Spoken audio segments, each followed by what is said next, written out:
नमस्कार, आप देख रहे हैं जनता टीवी। मैं हूं आपके साथ अमन त्रिपाठी। बुलेटिन का आगाज करेंगे इस वक्त की इस बड़ी खबर के साथ। बड़ी खबर, बड़ी जानकारी। इस वक्त की बड़ी खबर आपको बता रहे, देहरादून से उत्तराखंड में नामांकन की आज अंतिम तारीख है। बीजेपी कांग्रेस समेत कई प्रत्याशी पर्चा भरते नजर आएंगे। बीजेपी प्रत्याशी अजय भट्ट नामांकन करते नजर आएंगे। वहीं नैनीताल लोकसभा सीट से बतौर प्रत्याशी अजय भट्ट पर बीजेपी ने भरोसा जताया है।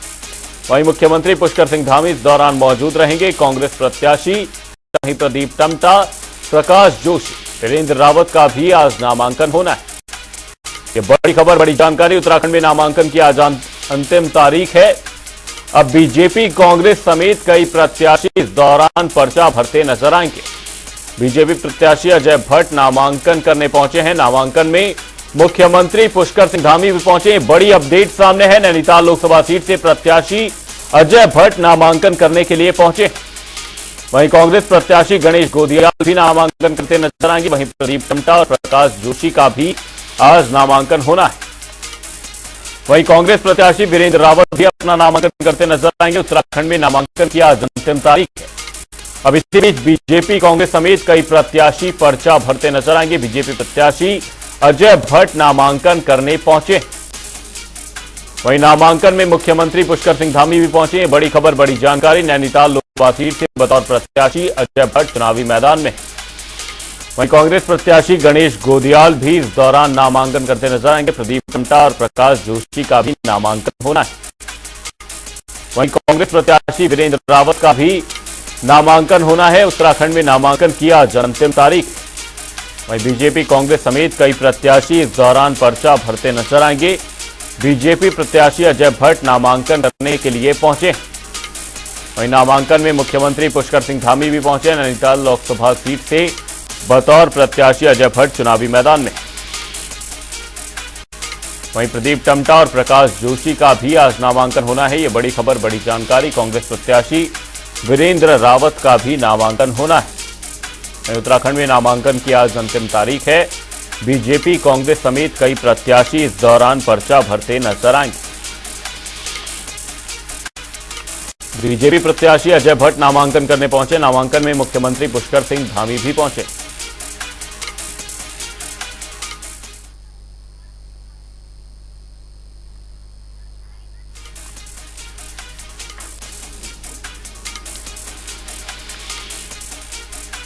इसी खबर पर हल्द्वानी से हमारे सहयोगी संजय प्रसाद, वहीं हरिद्वार से हमारे सहयोगी विकास खरे तमाम जानकारी के साथ हमारे साथ जुड़े हुए हैं। सबसे पहले हल्द्वानी से संजय प्रसाद जी, आपका रुख करना चाहूंगा।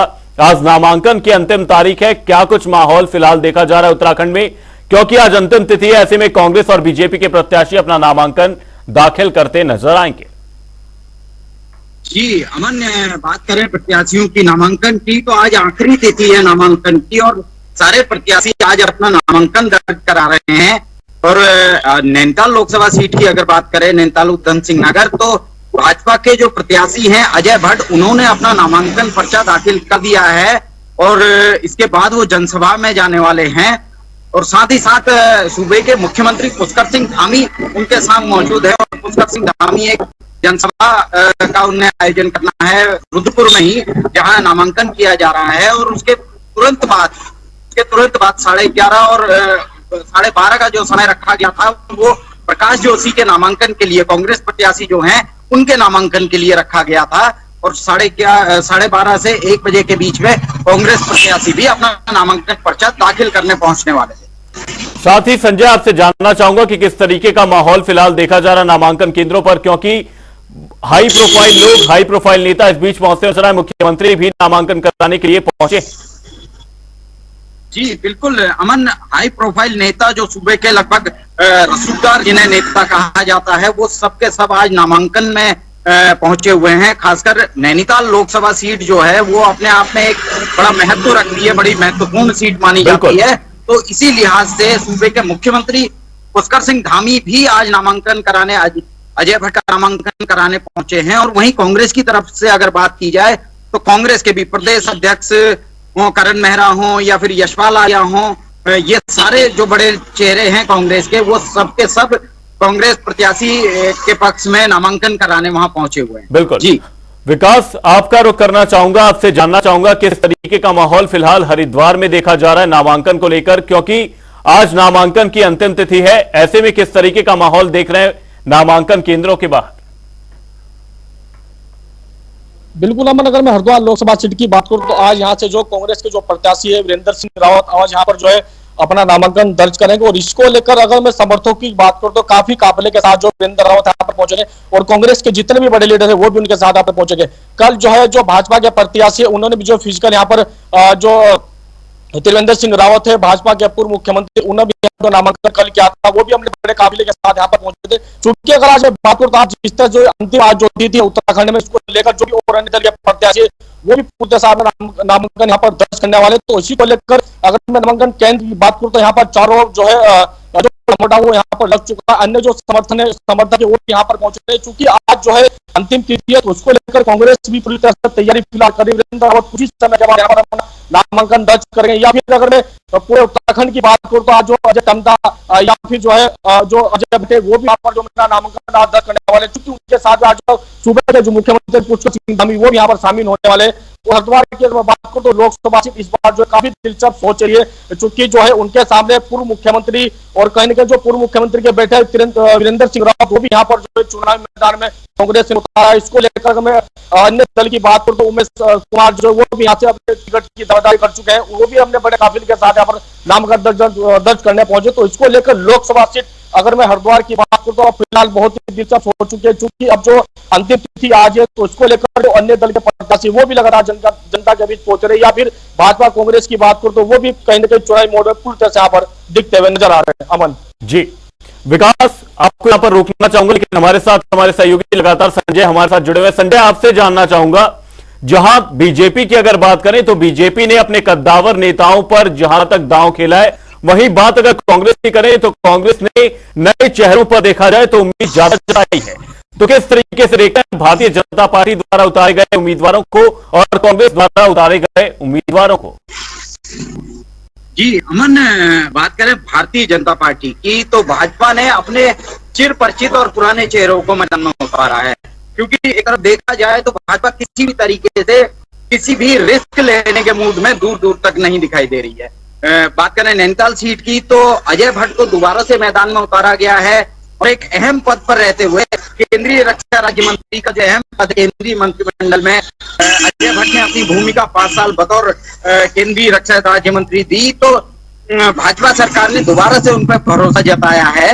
और इसी तरीके से लगभग अगर बात की जाए तो उत्तराखंड की 5 लोकसभा सीटों पर जो है भाजपा ने अपने पुराने और चिर परिचित चेहरों को ही सामने रखा है। चाहे वो हरिद्वार लोकसभा की बात करें तो सूबे के पूर्व मुख्यमंत्री त्रिवेंद्र सिंह रावत को मैदान में उतार, तो ऐसे चेहरों को उतारकर भाजपा एक संदेश देना चाहती है कि हम पुराने जो मजबूत चेहरे हैं उनके साथ हैं, जो पुराने समृद्ध पुराने समाज से जुड़े लोगों से जुड़े हुए लोग हैं उनके साथ खड़े हैं। वहीं अगर कांग्रेस की अगर बात की जाए तो कांग्रेस में बड़ी उठापटक के बाद और लंबी उठापटक के बाद नैनीताल और हरिद्वार लोकसभा की सीट पर प्रत्याशियों का चयन हो पाया और ये कहीं ना कहीं कांग्रेस के लिए एक ड्रॉबैक साबित हो सकता है। जी, बात कर रहे हैं नैनीताल लोकसभा सीट पर प्रकाश जोशी की, तो प्रकाश जोशी बेशक एआईसीसी में एक महत्वपूर्ण चेहरा माने जा सकते हैं, लेकिन जमीनी स्तर पर प्रकाश जोशी अजय भट्ट को टक्कर देने में थोड़ा पीछे नजर आ रहे हैं। विकास, आपसे जानना चाहूंगा कि कांग्रेस ने यहां पर नाम लाने में क्या कहते हैं प्रत्याशियों को एक तरीके से सामने लाने में काफी उधेड़-बुन कांग्रेस में देखी गई। एक लंबा दौर चला जिसके बाद से कांग्रेस ने अपने प्रत्याशियों का ऐलान किया। किस तरीके से देखते हैं, क्योंकि बहुत नए चेहरों को यहां पर एक तरीके से भरोसा कांग्रेस आलाकमान द्वारा उन पर जताया गया है।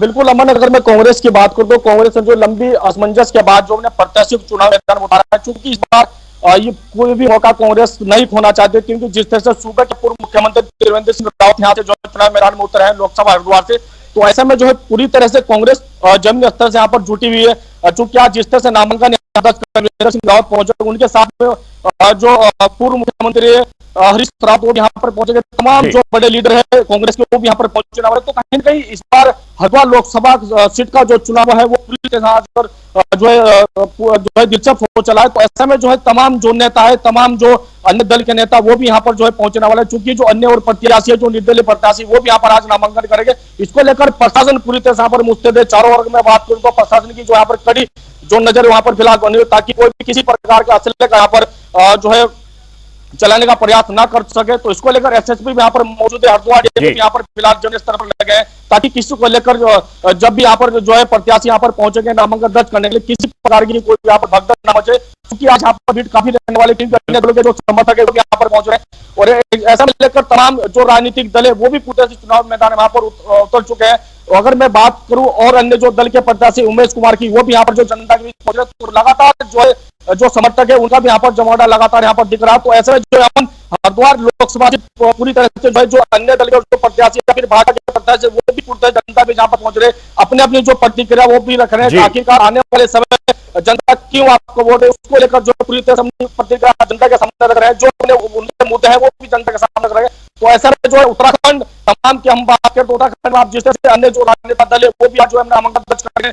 अजय टंडा की मैं बात करूँ, फिर अजय पटेल बात करूँ तो वहां पर जो मुख्यमंत्री जो है मौजूद रहेंगे। तो ऐसे में जो मुख्यमंत्री पुष्कर सिंह धामी भी जो है लगातार जनता के बीच पहुंच रहे हैं, चूंकि चुनावी मोड पूरी तरह से उत्तराखंड यहाँ पर हो चुका है। तो कहीं ना कहीं जो अन्य और जो दल है वो भी यहाँ पर पहुंचने वाले हैं और कुछ ही समय के बाद नामांकन तो यहाँ पर करने पहुंचेंगे। विंदर सिंह रावत साफ तौर पर बात को दिखाना भी चाहूंगा, जिस तरह से अमन जो जमावड़ा है, जो उनके समर्थक यहाँ पर पहुंच रहे हैं और बड़े बड़े यहाँ पर नेता आज मौजूद रहने वाले हैं। अमन, उत्तराखंड में नामांकन की आज अंतिम तारीख है। बहुत बहुत धन्यवाद आप दोनों ही सहयोगियों का तमाम जानकारी के लिए। आपको बता दें चुनावी तैयारी को लेकर कौन किस पर भारी है। मोड़ा सीट पर अजय टम्टा जो कि बीजेपी उम्मीदवार हैं, अनिल बलूनी वर्सेस गणेश गोदियाल पौड़ी गढ़वाल सीट पर देखा जाएगा।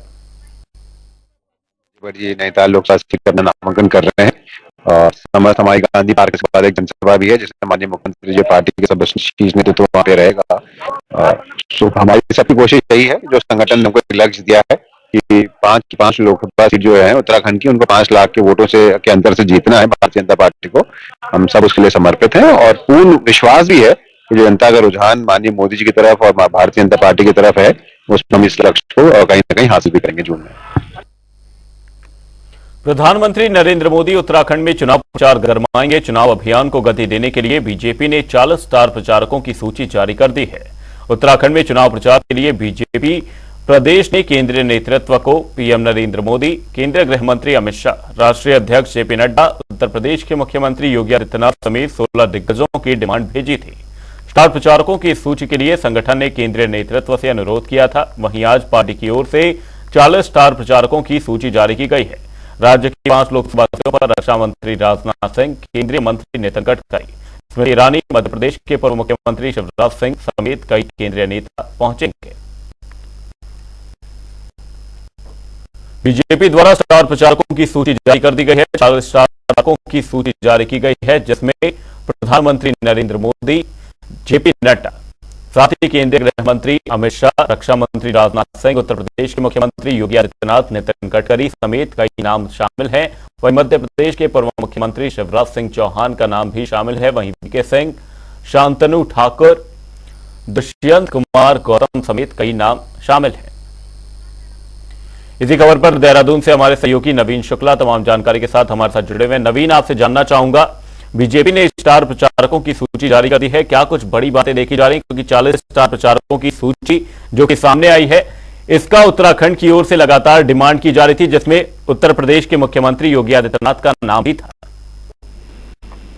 जी, अगर देखा जाए तो कई सारी बीजेपी अपनी जो चुनावी तैयारियां हैं उसे अंतिम रूप देने में लगी हुई है। जहां एक तरफ प्रत्याशियों की जो नामांकन की प्रक्रिया है आज वो पूरी हो जाएगी, इसके साथ ही जो स्टार प्रचारक हैं किस तरीके से जनता के बीच जाया जाए और जो उनका जो वोट है वो अपनी तरफ दिया जाए, इसको लेकर बीजेपी ने अपने स्टार प्रचारकों की जो सूची है उसे तैयार कर ली है।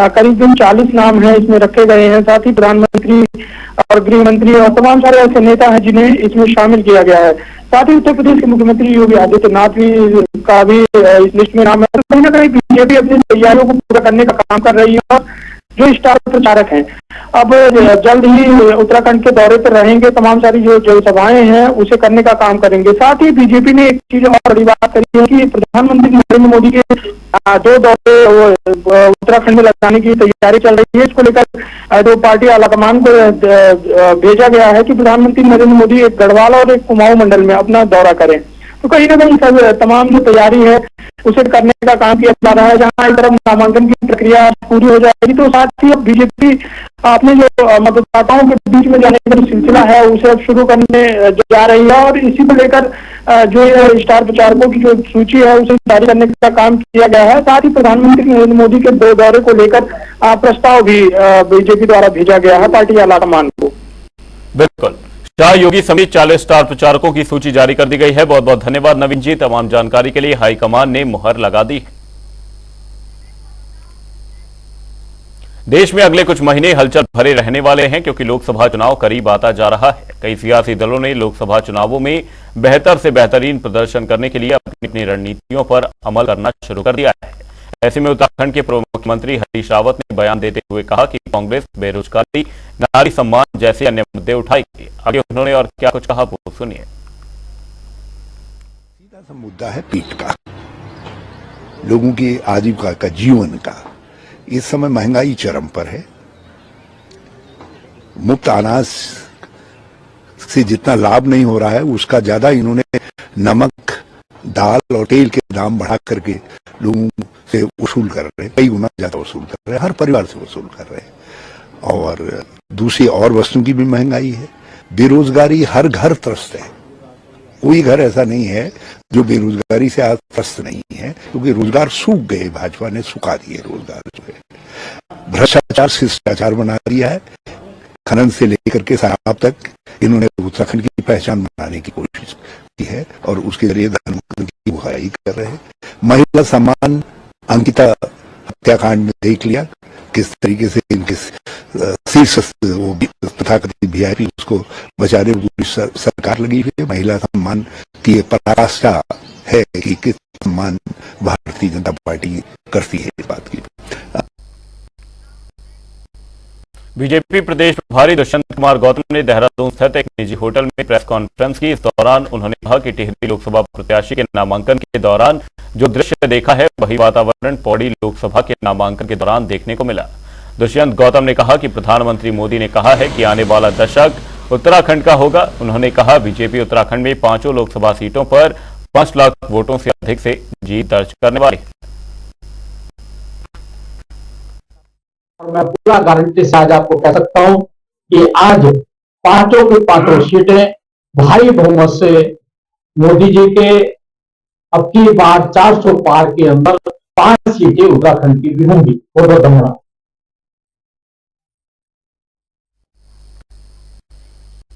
कांग्रेस राष्ट्रीय प्रवक्ता सुप्रिया श्रीनेत की ओर से बीजेपी लोकसभा प्रत्याशी कंगना रनौत की टिप्पणी का बवाल थमने का नाम नहीं ले रहा। जहां देश भर में उनकी आलोचना की जा रही है तो वहीं बीजेपी के प्रदेश चुनाव प्रभारी दुष्यंत गौतम ने भी इस पर कांग्रेस को आए हाथों लेते हुए कहा।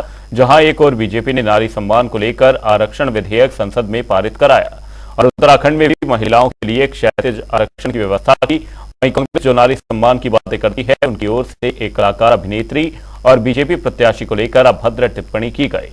ये उनकी महिलाओं के प्रति मानसिकता को दर्शाता है।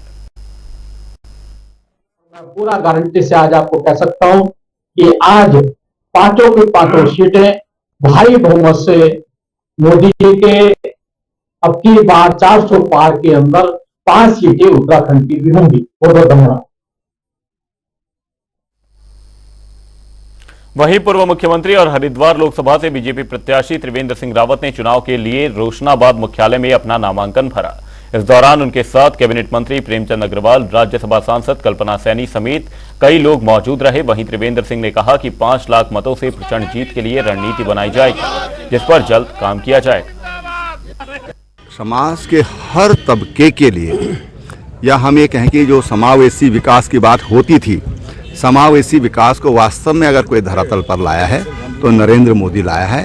इसलिए समाज का हर वर्ग, हर तबका आज उनके साथ खड़ा नजर आता है। कि अभी हम लोगों ने तमाम जनता से जो विजन डॉक्यूमेंट है उसके लिए सुझाव मांगे हैं।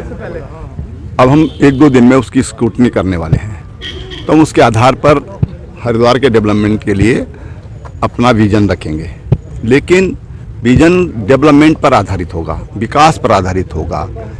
मेरा ये साफ सोचना है कि गांव और शहर ये एक दूसरे पर निर्भर हैं।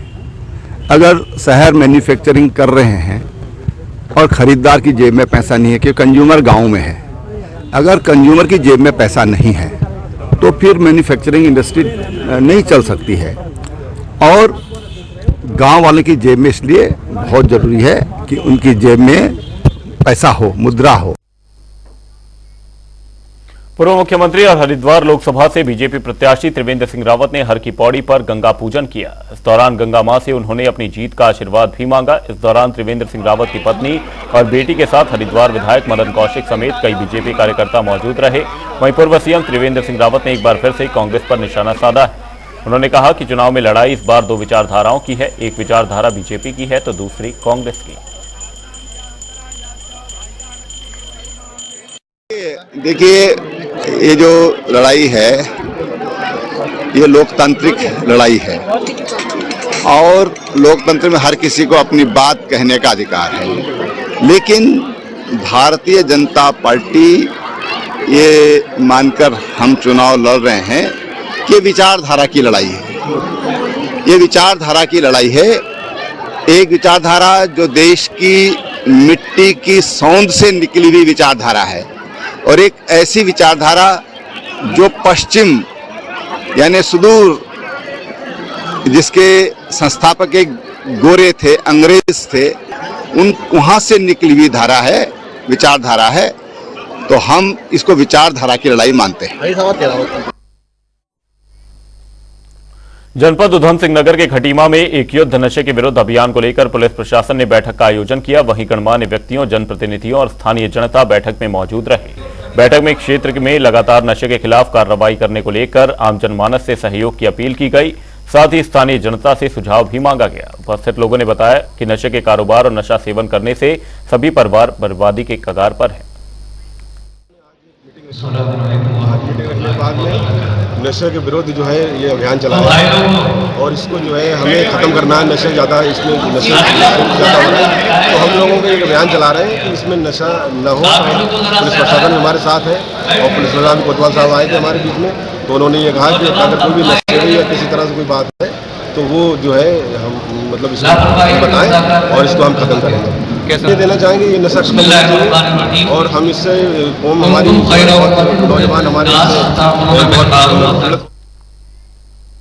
विकासनगर क्षेत्र में इन दिनों भूमाफियाओं का आतंक देखने को मिल रहा है। चुनाव आचार संहिता और होली पर्व का फायदा उठाकर धड़ल्ले से पेड़ों पतन चल रहा है और राजस्व विभाग की बिना अनुमति जमीन का समतलीकरण चल रहा है, जबकि राजस्व विभाग और वन विभाग को मामले का अभी तक पता ही नहीं चला और दोनों विभाग गोलमोल जवाब देते नजर आए, जबकि यह कार्य गुप्त रूप से पिछले 2 सालों से चल रहा है।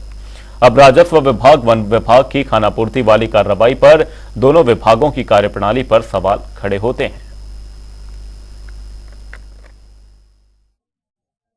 विकासनगर में इन दिनों लगातार भूमाफियाओं का आतंक देखने को मिल रहा है। साथ ही आपको यह भी बता दूं, विकासनगर में इन दिनों लगातार जो है राजा रोड पर विकासनगर से सैलाकुई बिल्कुल पास में ही पड़ता है और किस तरीके से यहां पर जो है समतलीकरण किया जा रहा है जमीन का। आखिरकार ये मिट्टी कहां से है और समतलीकरण के किस अधिकारी ने परमिशन दी, ये अपने आप में एक सोचने वाला विषय है। साथ ही मैं आपको ये बता दूं किस तरीके से हरे भरे साल के पेड़ काटे जा रहे हैं, ये अपने आप में एक सोचने वाला विषय है। लगातार विभाग को इस बारे में बताया भी जा रहा है, मगर विभाग साफ तौर पर अपना पल्ला झाड़ता हुआ नजर आ रहा है। साफ तौर पर पल्ला झाड़ता हुआ विभाग जब नजर आता है तो ये अपने आप में कहीं ना कहीं बड़ा सवाल खड़ा करता हुआ नजर आता है। साथ ही मैं आपको दिखाऊंगा किस तरीके से यहाँ पर समतलीकरण जमीन का किया जा रहा है, कहां से इतनी भूमि में जो है मिट्टी लाई गई है और कहां की आखिरकार किन लोगों ने इन्हें परमिशन दी है, ये अपने आप में एक सवाल खड़ा करता हुआ नजर आता है। साथ ही मैं आपको ये बता दूं कि आखिरकार वन विभाग इसमें बड़ी कार्रवाई करने से क्यों बचता नजर आ रहा है। आखिरकार वो कौन सफेदपोश नेता है जिन लोगों को इन लोगों का संरक्षण प्राप्त होता हुआ नजर आता है, ये अपने आप में एक बड़ा कठिन सवाल है।